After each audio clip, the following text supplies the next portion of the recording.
যারা জুলুম করেছে তারা ভয় পাবে, উল্টা এখন ভয় পাই আমরা। আমি জুলুম সয়েছি, আমি ভয় পাবো কেন? ভয় দেখিয়ে আমার কণ্ঠকে স্তব্ধ করতে চাও? আমার কণ্ঠ দ্বারা কি উচ্চারিত হয়? রব্বে কাবার কসম, বাংলাদেশের রাজনীতিতে আলেম ওলামারা কখনো এই ধরনের কথা বলেন না। দেশ ক্ষতিগ্রস্ত হবে, ইসলাম ক্ষতিগ্রস্ত হবে।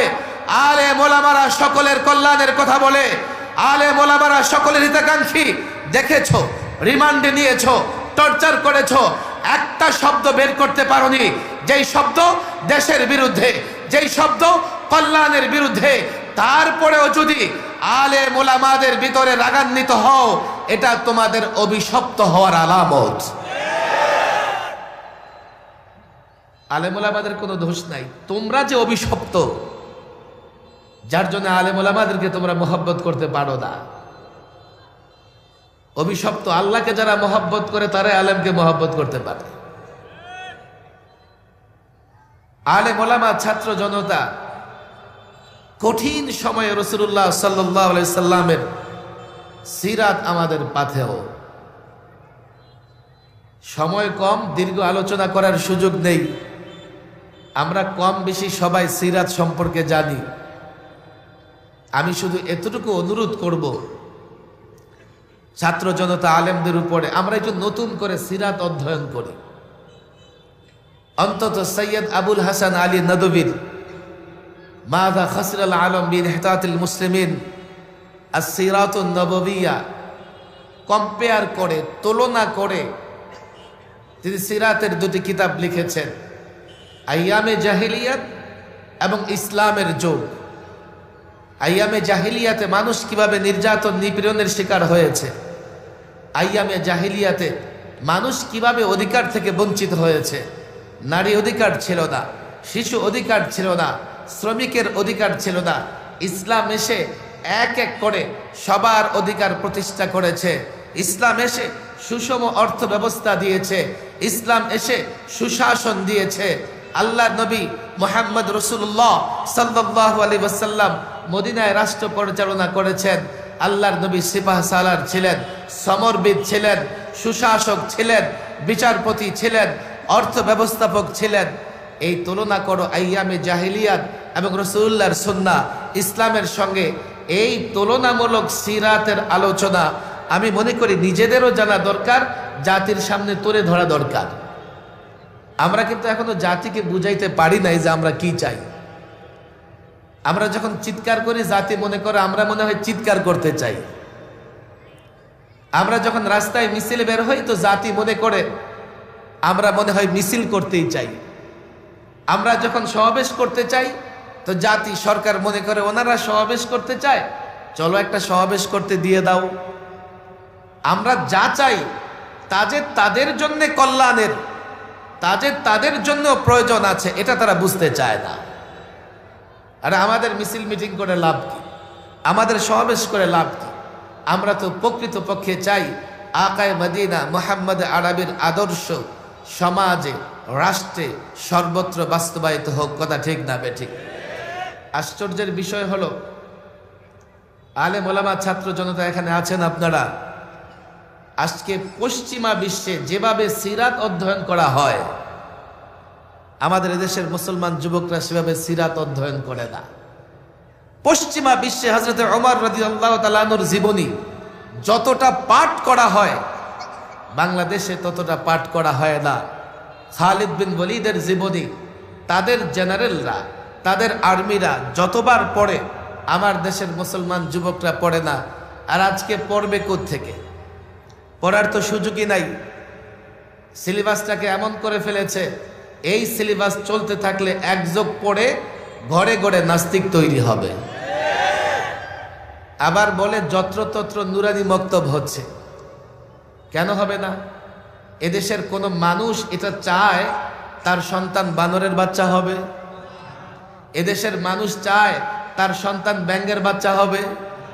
এদেশের মানুষ চায় তার সন্তান হাঁসের মতো ডাকবে?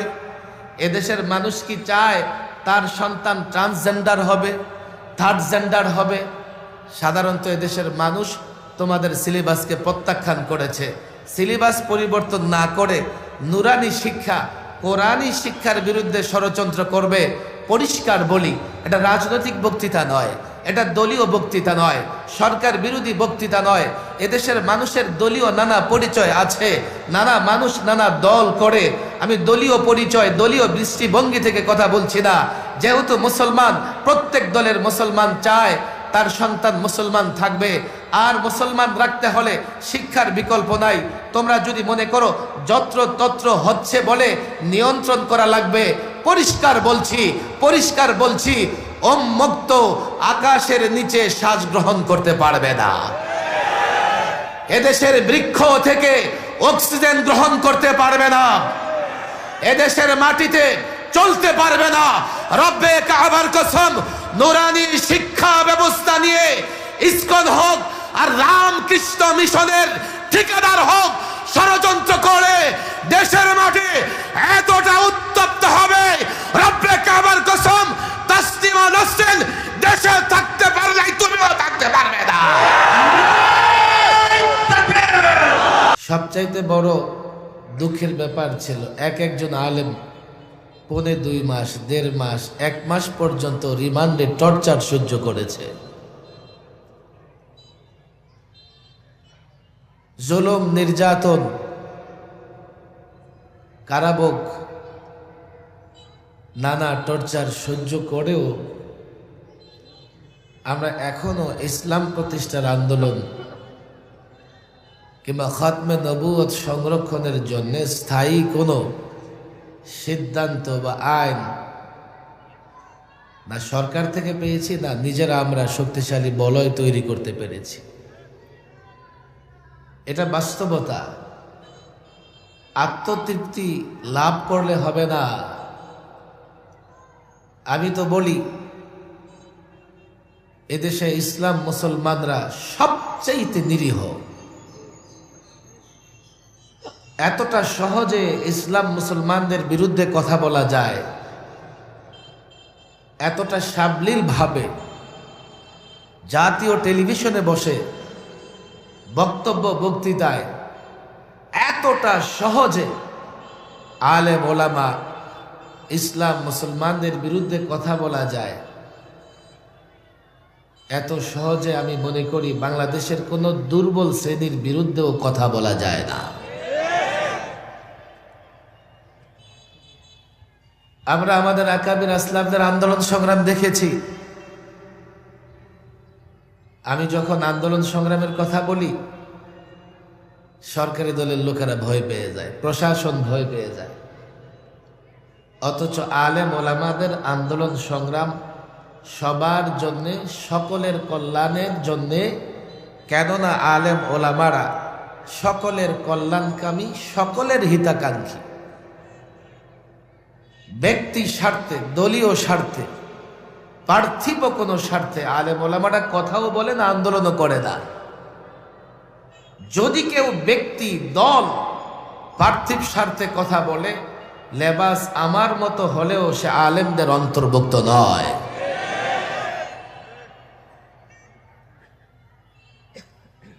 এখন সাধারণ মানুষের অবস্থা হয়ে গেছে এমন, চুন খেয়ে ওরা মুখ পড়েছে, দই দেখলেও ভয় পায়। হয়েছে এদেশের সাধারণ মানুষের সঙ্গে আমাদের যে কমিটমেন্ট,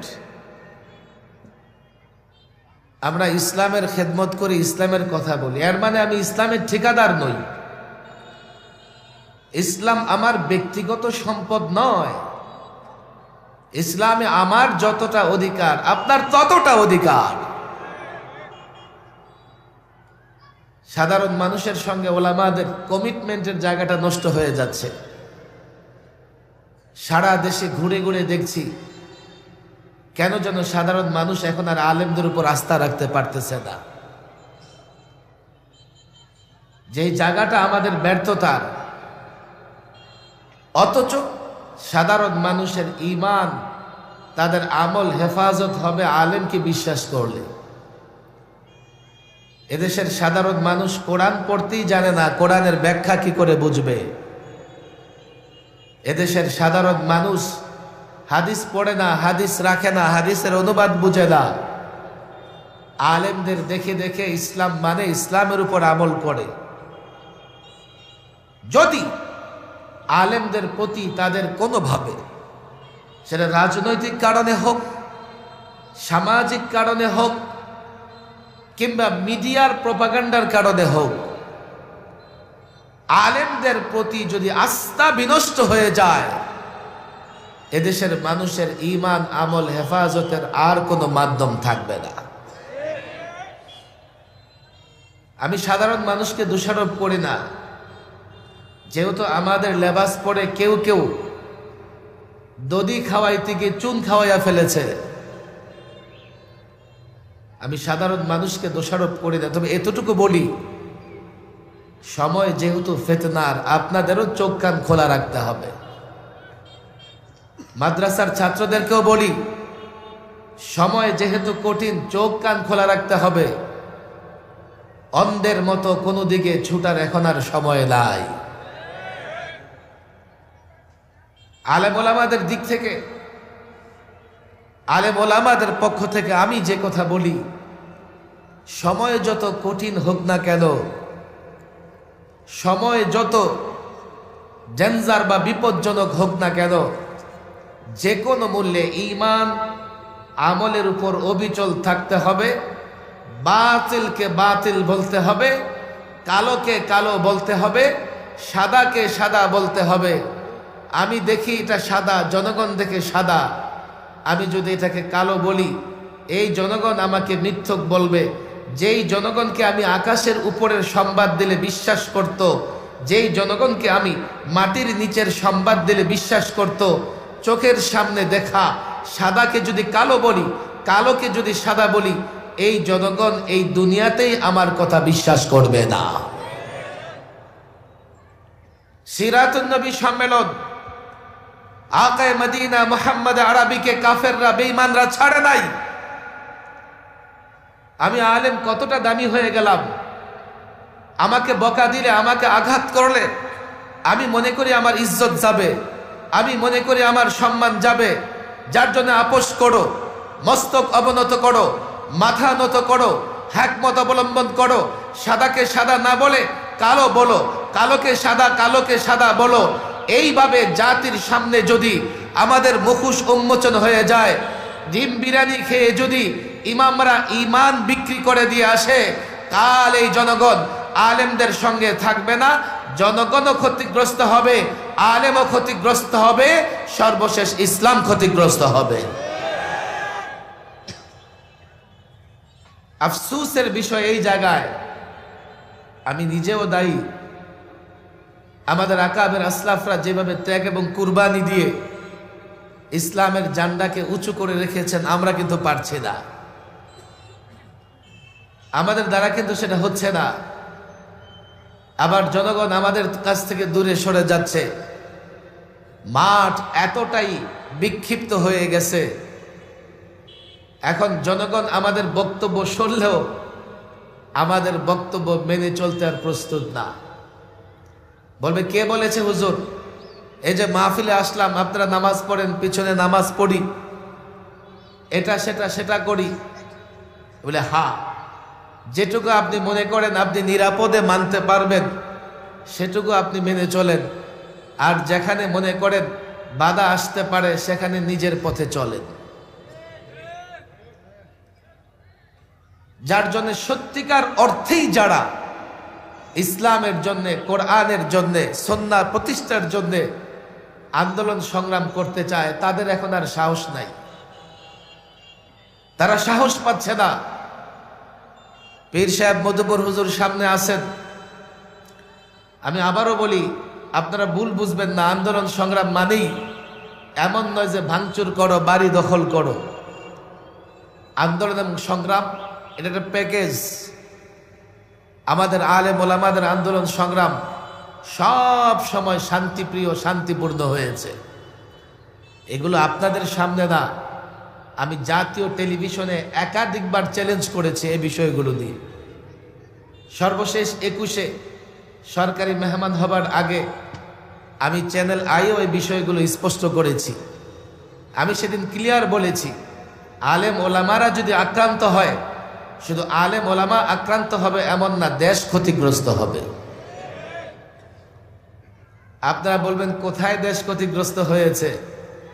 দেশ তো বিশাল বড়। আমি আপনি দেখলে আর কয় হাত দেখতে পারি? 50 হাত, 100 হাত, একটা গ্রাম, একটা বাড়ি, এরপরেই তো আমরা দেখি না কি আছে। প্রকৃত পক্ষে আলেম ওলামাদের উপর টর্চার, জুলুমের কারণে আমাদের কিছুই হয় নাই, এজন্য আমাদের কোনো অভিযোগও নাই। কিন্তু যারা জুলুম করেছে, টর্চার করেছে, হারে হারে টের পাচ্ছে, তাদের চোখ মুখে অন্ধকার ছাড়া আর কিছুই দেখতে পাচ্ছে না। কিসের ভয় করো, কিসের পরোয়া করো? যারা জালেম তারা ভয় করবে, যারা জুলুম করেছে তারা ভয় পাবে। উল্টা এখন ভয় পাই আমরা। আমি জুলুম সয়েছি, আমি ভয় পাবো কেন? ভয় দেখিয়ে আমার কণ্ঠকে স্তব্ধ করতে চাও? আমার কণ্ঠ দ্বারা কি উচ্চারিত হয়? রব্বে কাবার কসম, বাংলাদেশের রাজনীতিতে আলেম ওলামারা কখনো এই ধরনের কথা বলেন না। দেশ ক্ষতিগ্রস্ত হবে, ইসলাম ক্ষতিগ্রস্ত হবে। আলেম ওলামারা সকলের কল্যাণের কথা বলে, আলেম ওলামারা সকলের হিতাকাঙ্ক্ষী। দেখেছো, রিমান্ডে নিয়েছো, টর্চার করেছো, একটা শব্দ বের করতে পারোনি যেই শব্দ দেশের বিরুদ্ধে, যেই শব্দ কল্যাণের বিরুদ্ধে। তারপরেও যদি আলেম ওলামাদের ভিতরে রাগান্বিত হও, এটা তোমাদের অভিশপ্ত হওয়ার আলামত। আলেম ওলামাদের কোনো দোষ নাই, তোমরা যে অভিশপ্ত, যার জন্য আলেম ওলামাদেরকে তোমরা মহব্বত করতে পারো না। অভিশপ্ত। আল্লাহকে যারা মহব্বত করে তারা আলেমকে মহব্বত করতে পারে। আলেম ওলামা, ছাত্র জনতা কঠিন সময়ে রাসূলুল্লাহ সাল্লাল্লাহু আলাইহি সাল্লামের সিরাত আমাদের পাথেয়। সময় কম, দীর্ঘ আলোচনা করার সুযোগ নেই। আমরা কম বেশি সবাই সিরাত সম্পর্কে জানি। আমি শুধু এতটুকু অনুরোধ করব, ছাত্র জনতা আলেমদের উপরে আমরা একটু নতুন করে সিরাত অধ্যয়ন করি। অন্তত সৈয়দ আবুল হাসান আলী নদভীর মাযা খাসরাল আলম বিইহতাতিল মুসলিমিন আস-সিরাতুন নববিয়্যা কম্পেয়ার করে, তুলনা করে তিনি সিরাতের দুটি কিতাব লিখেছেন, আইয়ামে জাহিলিয়াত এবং ইসলামের যুগ। আইয়ামে জাহিলিয়াতে মানুষ কিভাবে নির্যাতন, নিপীড়নের শিকার হয়েছে, আইয়ামে জাহিলিয়াতে মানুষ কিভাবে অধিকার থেকে বঞ্চিত হয়েছে। নারী অধিকার ছিল না, শিশু অধিকার ছিল না, শ্রমিকের অধিকার ছিল না। ইসলাম এসে এক এক করে সবার অধিকার প্রতিষ্ঠা করেছে। ইসলাম এসে সুষম অর্থ ব্যবস্থা দিয়েছে। ইসলাম এসে সুশাসন দিয়েছে। আল্লাহর নবী মুহাম্মদ রাসূলুল্লাহ সাল্লাল্লাহু আলাইহি ওয়াসাল্লাম মদিনায় রাষ্ট্র পরিচালনা করেছেন। আল্লাহর নবী সিপাহ সালার ছিলেন, সমরবিদ ছিলেন, সুশাসক ছিলেন, বিচারপতি ছিলেন, অর্থ ব্যবস্থাপক ছিলেন। এই তুলনা করো আইয়ামে জাহিলিয়াত এবং রাসূলুল্লাহর সুন্নাহ ইসলামের সঙ্গে। এই তুলনামূলক সিরাতের আলোচনা আমি মনে করি নিজেদেরও জানা দরকার, জাতির সামনে তুলে ধরা দরকার। আমরা কিন্তু এখনো জাতিকে বুঝাইতে পারি নাই যে আমরা কি চাই। আমরা যখন চিৎকার করি, জাতি মনে করে আমরা মনে হয় চিৎকার করতে চাই। আমরা যখন রাস্তায় মিছিলে বের হই, তো জাতি মনে করে আমরা মনে হয় মিছিল করতেই চাই। আমরা যখন সমাবেশ করতে চাই, তো জাতি, সরকার মনে করে ওনারা সমাবেশ করতে চায়, চলো একটা সমাবেশ করতে দিয়ে দাও। আমরা যা চাই তাদের জন্য কল্যাণের, তাদের জন্য প্রয়োজন আছে, এটা তারা বুঝতে চায় না। আর আমাদের মিছিল মিটিং করে লাভ কি? আমাদের সমাবেশ করে লাভ কি? আমরা তো প্রকৃত পক্ষে চাই আকায়ে মদিনা মুহাম্মদ আরবির আদর্শ সমাজে, রাষ্ট্রে সর্বত্র বাস্তবায়িত হোক। কথা ঠিক না বেঠিক? আশ্চর্যের বিষয় হলো, আলেম ওলামা, ছাত্র জনতা এখানে আছেন আপনারা, আজকে পশ্চিমা বিশ্বে যেভাবে সিরাত অধ্যয়ন করা হয়, আমাদের এদেশের মুসলমান যুবকরা সেভাবে সিরাত অধ্যয়ন করে না। পশ্চিমা বিশ্বে হযরত ওমর রাদিয়াল্লাহু তাআলা আনহুর জীবনী যতটা পাঠ করা হয়, বাংলাদেশে ততটা পাঠ করা হয় না।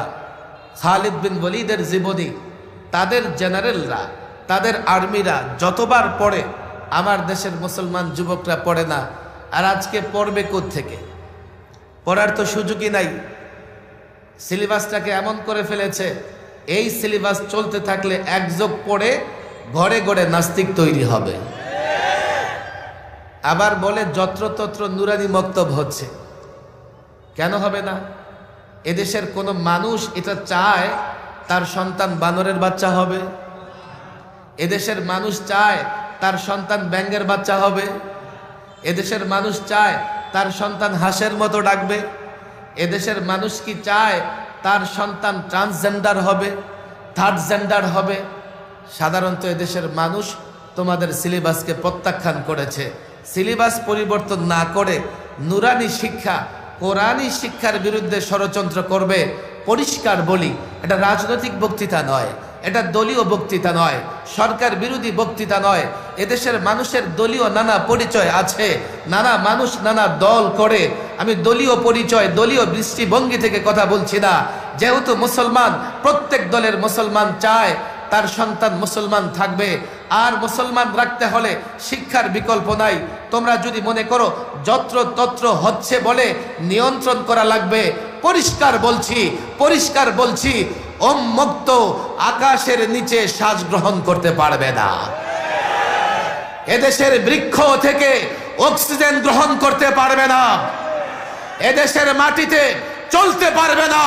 রব্বে কাবার কসম, নুরানি শিক্ষা ব্যবস্থা নিয়ে ইসকন হোক আর রামকৃষ্ণ মিশনের ঠিকাদার হোক, ষড়যন্ত্র করে দেশের মাঠে এতটা উত্তপ্ত হবে, রব্বে কাবার কসম, তাসলিমা নাসরিন দেশে থাকতে পারলে তুমিও থাকতে পারবে না।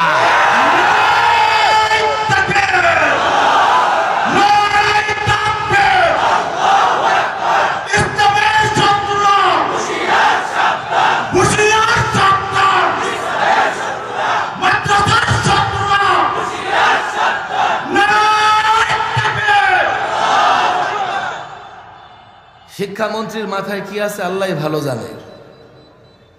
নুরানির শিক্ষার দিকে ঝুঁকতেছে। তুমি তো সিলেবাসটা দেখো, যেখানে ধর্মও আছে, জাগতিক শিক্ষা, বাংলা ইংরেজি অঙ্ক আছে। তোমাদের দরকার ছিল আলেমদেরকে বলা, আপনারা সিলেবাসটা দেন, আমরা প্রাইমারি স্কুলে চালু করি। কথা ঠিক না বেঠিক? এই শিক্ষা ব্যবস্থাকে আমার ব্যক্তিগত, নুরানি শিক্ষা ব্যবস্থায় বিপ্লব হচ্ছে, হবে না কেন? সমস্যাটা এটাই, তারা যখন কথা বলে পশ্চিমাদের খুশি করতে চায়, দেশের জনগণের মেজাজ তারা বোঝে না। তুমি তোমার দলের লোকদের জিজ্ঞেস করো, তোমাদের সঙ্গে যারা সম্পর্ক রাখে তাদেরকে জিজ্ঞেস করো, দেশের মানুষ কি চায়। বক্তৃতা দেবার আগে চিন্তা করা দরকার, হাজারবার চিন্তা করো, যাতে দেশের মানুষের ধর্মীয় সেন্টিমেন্টে আঘাত না আসে। কেন তোমাদের এই শিক্ষা ব্যবস্থা মানবে? তোমরা শিক্ষা ব্যবস্থাটা করেছো কি? নুরানি শিক্ষা ব্যবস্থা আল্লাহ তাবারক ওয়া তাআলার রহমত এই জমিনের উপরে। প্রত্যেকটা ঘরে ঘরে বাচ্চারা 3 বছর পড়ে তো স্কুলের 5 বছরের পড়াশোনা শেষ করে ফেলে। তোমরা যা 5 বছরে পড়াও, নুরানিতে গিয়ে ছেলেরা 3 বছরে পড়ে। স্কুলের এসএসসি এইচএসসি ছেলেরা যতটা না সুন্দর লিখতে পারে, নুরানি মাদ্রাসার ছাত্ররা তার চাইতেও সুন্দর লিখতে পারে। 52 বছর ধরে আলেম ওলামারা বলে আসছে, আমরাও বলে আসছি, যে প্রত্যেকটা প্রাইমারি স্কুলে একজন অন্তত ধর্মীয় শিক্ষক নিয়োগ দাও। কেন? নানা সময় পত্রিকায় এসছে ইসলামিয়াত পড়ায় হিন্দু শিক্ষক, এমন খবরও পত্রিকায় এসেছে। তোমরা প্রাইমারি স্কুলে একজন ধর্মীয় শিক্ষক নিয়োগ কেন দাও না? 5 ক্লাসে 5টা তো ধর্মের ক্লাস আছে, তোমরা কেন দাও না? এটা তোমাদের সমস্যা কোথায়? আমি এখান থেকে বলবো, মধুপুর হুজুর হজরত এখানে আছেন, গভর্নমেন্টের কাছে আমার শিক্ষা ব্যবস্থা নিয়ে, নুরানি মক্তব নিয়ে নাড়াচাড়া না করে প্রত্যেকটা মুসলমানের সন্তান যাতে মুসলমান থাকতে পারে বাধ্যতামূলক করো ধর্মীয় শিক্ষা। প্রত্যেকটা প্রাইমারি স্কুলে অন্তত এক একজন করে ধর্মীয় শিক্ষক নিয়োগ দাও। সেটা যদি তোমরা নুরানি শিক্ষক নিয়োগ দিতে পারো ভালো হবে, পড়াশোনার মানও ভালো হবে। আমরা এই কথা বলি না যে সবাই আসেন আলেম হন, আল্লাহ যাকে কবুল করেছেন সে আলেম হবে। আমার ডাক্তার দরকার আছে, আমার ইঞ্জিনিয়ার দরকার আছে, আমার বিজ্ঞানী দরকার আছে, আমার অ্যাডভোকেট ব্যারিস্টার দরকার আছে। আফসোসের বিষয় হলো যিনি অ্যাডভোকেট হয়ে যান ইনি মনে করেন আমি ইসলামীয় পণ্ডিত হয়ে গেছি, যিনি ব্যারিস্টার হয়ে যান উনি মনে করে আমি ইসলামীয় ব্যারিস্টার হয়ে গেছি, যিনি ডাক্তার হয়ে যান উনি মনে করেন আমি ডাক্তার হয়ে গেছি। লজ্জা পায় আলেমদের কাছে যাইতে, লজ্জা পায় ইঞ্জিনিয়ার সাহেব আলেমদের কাছে যাইতে, ডাক্তার সাহেব আলেমদের কাছে যাইতে। অথচ আলেম তার প্রয়োজনে চিকিৎসার জন্য ডাক্তারের কাছে যায়, বাড়ি বানাবে ইঞ্জিনিয়ারের কাছে যায়, মামলা মোকদ্দমার জন্য উকিল নিয়োগ দেয়। আলেম লজ্জা পায় না, কেননা আলেম জানে আমি এক বিষয়ে পণ্ডিত, আমার ভাই আরেক বিষয়ে পণ্ডিত। তোমরা কেন লজ্জা পাও? শয়তান তোমাদের মাথায় বাসা বেঁধে আছে। তুমি মন্ত্রী সাহেব ভালো কথা, তুমি এমপি সাহেব ভালো কথা, আমার তো আপত্তি নাই। কেন ইসলামের প্রয়োজনে, দেশের প্রয়োজনে, কোরআন সুন্নাহর জন্য আলেমদের পরামর্শ নিতে পারো না? বড় চেয়ারে বসলেই তুমি বড় আলেম হয়ে গেছো? আলেমদের পরামর্শ কেন নিতে পারো না? আমাদের চিন্তা উদার, আমরা জাগতিক শিক্ষার বিরোধিতা করি না, ধর্মীয় শিক্ষার বিরোধিতা তোমরা কেন করতে আসো? আসো ডাক্তার বানাও, ইঞ্জিনিয়ার বানাও, দেশের প্রয়োজনে আমাদের দরকার আছে, এগুলো হোক। কিন্তু প্রত্যেকটা মুসলমানের সন্তানকে মুসলমান বানাতে হলে তাকে মক্তবে, নুরানি মক্তবে প্রাথমিক শিক্ষা নিতে হবে। হুজুর এখানে আসেন, সময় অত্যন্ত কম, আমি বিষয় দিব না। ফাইনালি একটা কথা আপনাদের বলি, খাতমে নবুয়ত সংরক্ষণের জন্য হযরত আন্দোলন করতেছেন। শাইখুল ইসলাম আল্লামা আহমদ শফি সাহেব রাহিমাহুল্লাহ সর্বশেষ হযরতের যে নির্দেশনা ছিল আমাদের উপরে, আমি তখন থেকেই সারা বাংলাদেশে অনেক বক্তৃতা করেছি খতমে নবুয়তের উপরে। এখন খতমে নবুয়তের জান্ডা আব্দুল হামিদ পীর সাহেব মধুপুরের হাতে। আমি আপনাদের অনুরোধ করব, আমি আশাবাদী হযরত যেভাবে ইখলাসের সঙ্গে নেতৃত্ব দিচ্ছেন, দায়িত্ব পালন করছেন, এবং হযরতের বড় একটা গুণ পরামর্শ ভিত্তিক কার্যক্রম পরিচালনা করতেছেন। আজকাল ছোট্ট একটা সংগঠন হলে পরামর্শ থাকে না, দু চারজন মিলে এই সেই করে ফেলে। এজন্য চোখের সামনে অনেক আকাবের আসলাফদের সংগঠনকে সংকীর্ণ জায়গায় নিয়ে যেতে আমি দেখতেছি। ব্যক্তি চিন্তা থেকে, ব্যক্তির ভয় ভীতির জায়গা থেকে। তুমি যদি আন্দোলন সংগ্রাম তোমাকে করতে বলি না, মশওয়ারা ভিত্তিক কাজ করে সিদ্ধান্ত নিতে না পারো, তোমাকে কে বলেছে দায়িত্ব ধরে রাখতে? দায়িত্ব ধরে রাখবে, পদ ধরে রাখবে, নিজেরা এক দুজন মিলে মিলে কাজ করবে, আর বিশাল সংগঠনকে সংকীর্ণ জায়গায় নিয়ে যাবে। হযরতের কাজ, প্রত্যেকটা কাজ, প্রত্যেকটা মিটিংয়ে আমি দেখছি যে পরামর্শ করে হচ্ছে। আপনাদের বলি, সরকারকেও বলি, সরকার লোকজনকেও বলি, খাতমে নবুয়ত আন্দোলন ইসলামের পক্ষের আন্দোলন, দেশের পক্ষের আন্দোলন। কাদিয়ানীরা শুধুমাত্র ইসলামের দুশ্মন না, ওরা দেশেরও দুশ্মন। এটাই আমি বুঝাতে পারি না। মির্জা গোলাম আহমদ কাদিয়ানী ইংরেজদের গোলামি করেছে, ইংরেজদের দাসত্ব করেছে। ইংরেজ কারা? যারা ব্যবসার নামে এসে ভারতকে 200 বৎসর গোলামের জিনজিরে আবদ্ধ করে রেখেছে। আরে মোলামা, এই ভারতের জনগণ রক্ত দিয়ে ইংরেজকে তাড়িয়েছে, কিন্তু ইংরেজদের দোসর মির্জা গোলাম আহমদ কাদিয়ানী এদেশে কেন থাকবে? এরপরও তারা থাকতে চায়, অনেকদিন হয়ে গেছে। থাকবে তো তারা তাদের পরিচয়ে থাকবে, ইসলামের নামে তাদের ধর্মের পাশাপাশি আরেকটা ধর্ম চালু করা সবচাইতে বড় ক্ষতি কাদিয়ানীরা করতেছে। তারা একটা ধর্ম তৈরি করেছে ইসলামের পাশাপাশি। আমি প্রায় বলি, এই যে পুরান ঢাকা, এখানে মেড ইন জিঞ্জিরা আছে, নদীর ওপারে সব আসল কোম্পানি আর এপারে সব তৈরি ও ডুপ্লিকেট কোম্পানি। বাংলাদেশে প্রত্যেক কোম্পানিকে একটা রেজিস্ট্রেশন দেওয়া হয় যে আপনি যেই নামে যে প্রোডাক্ট বের করেছেন এই নামে অন্যরা বের করতে পারবে না। পুলিশ নকল প্রোডাক্ট যারা করে ওদের কারখানায় হানা দেয়। অথচ ইসলামের মতো একটা সুমহান ধর্মের পাশাপাশি কাদিয়ানিরা আরেকটা ধর্মমত তৈরি করেছে, কাদিয়ানি ধর্ম। ইসলাম একটাকে নামাজ বলে, ওরা একটা নামাজ দাঁড় করিয়েছে। ইসলাম একটা রোজা বলে, ওরা আবার আরেকটা রোজা দাঁড় করিয়েছে।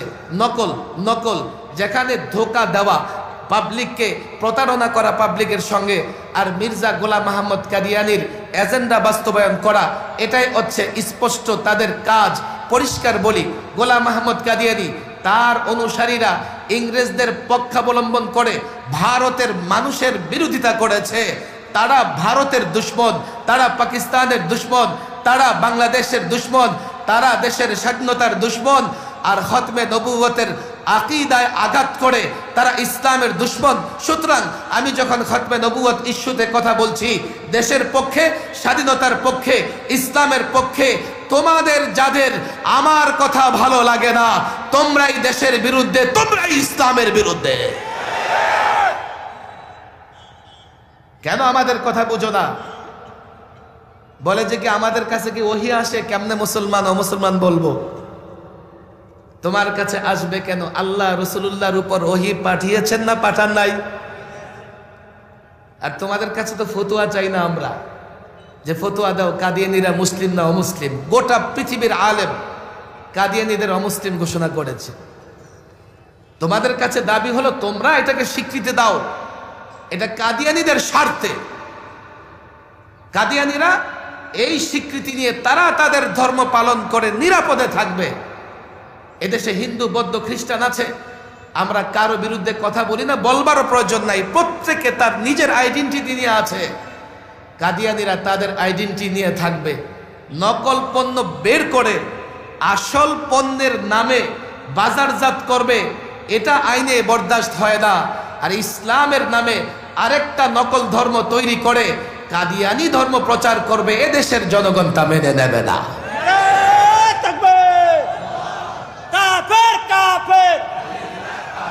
নবীর পরে নবী নাই, সংসদে আইন চাই। আমি সরকারের প্রতি উদাত্ত আহ্বান জানাবো, যদি বুঝে না আসে চলো বিতর্কের আয়োজন করো। আলেমরা একদিকে বসবে, তোমরা তোমাদের পণ্ডিতদের আরেক দিকে রাখো। আমরা যদি তোমাদেরকে বুঝাতে পারি তো আমরা স্বীকৃতি চাই যে কাদিয়ানি কাফের, কাদিয়ানি অমুসলিম। আর যদি বুঝাতে না পারি আমরা মস্তক অবনত করে ব্যর্থতার দায়ভার নিয়ে চলে আসব। তোমরা ওয়াদা করো, আমরা যদি তোমাদের বুঝাতে পারি তোমরা ওই জায়গায় ঘোষণা দেবে, হ্যাঁ কাদিয়ানি অমুসলিম। পিছনে পিছনে কথা বলবে আর জাতিকে, দলীয় লোকদেরকে বিভ্রান্ত করবে, দুনিয়াতে করতে পারবে, আল্লাহর কাছে জবাব দিতে পারবে না। আজকের এই খতমে নবুয়ত সংরক্ষণ কমিটির আয়োজনে সিরাতুন নবী মাহফিলে পরিষ্কার দুটো আমি কথা বলেছি। এক, অনতি বিলম্বে কাদিয়ানীদের অমুসলিম ঘোষণা করতে হবে। দুই, শিক্ষা ব্যবস্থা নিয়ে যে ষড়যন্ত্র চলতেছে, ষড়যন্ত্র বন্ধ করে আলেম ওলামাদের পরামর্শ দিয়ে শিক্ষা ব্যবস্থাকে সাজাতে হবে। আল্লাহ তাবারক ওয়া তাআলা সকলকে তৌফিক দান করুন। ওয়া মা তাওফীকি ইল্লা বিল্লাহ ওয়া মা আলাইনা ইল্লাল বালাগ।